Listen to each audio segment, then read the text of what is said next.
করতে হবে আপনি কোন নেতাকে ভোট দিচ্ছেন, সেখানে আপনার পরবর্তী বংশধর নিরাপদ। আপনাদের সন্তানেরা এই দেশে বাস করবে, দুদিন পরে আপনারা থাকবেন না। এই ভূমিকে যদি যোগ্য করে না দিয়ে যেতে পারেন, এটার জন্য রক্ত দিলেই দেশ পবিত্র হয়ে যায় না। তাহলে ৭১-এ ২৪-এ আমরা এখন একটা খুব পবিত্র ভূমি পেতাম। আসলে নিজেকে পবিত্র হতে হবে। আমি কি দারিদ্র্যের দুষ্টচক্র, শুধু না, দারিদ্র্যের দুষ্টচক্র তো আমরা পড়েই আছি। ওই যে আপা কিন্তু বলেছেন বাংলাদেশ ব্যাংকের কথা। সুতরাং আমরা যদি আমাদের নিজেদেরকে ভালোবাসি, পরিবারকে ভালোবাসি, সন্তানের জন্য একটি সুন্দর ইনসাফের বাংলাদেশ রেখে যেতে চাই, প্রিয় সাংবাদিকবৃন্দ এবং এর মাধ্যমে যারা শুনছেন সবার প্রতি বিনীত অনুরোধ, এবার অন্তত পক্ষে দলীয় চিন্তাধারা, মন মানসিকতা থেকে নিজেকে মুক্ত করুন।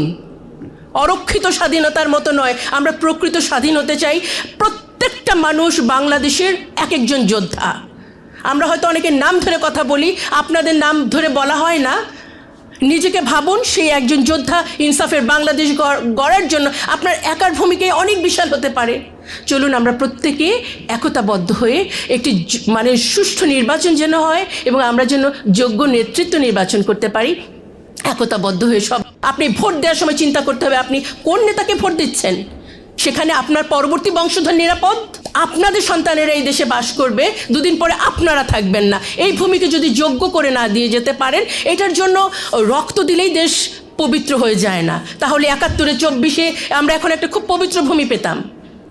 আসলে নিজেকে পবিত্র হতে হবে। আমি কি দারিদ্র্যের দুষ্টচক্র, শুধু না, দারিদ্র্যের দুষ্টচক্র তো আমরা পড়েই আছি। ওই যে আপা কিন্তু বলেছেন বাংলাদেশ ব্যাংকের কথা।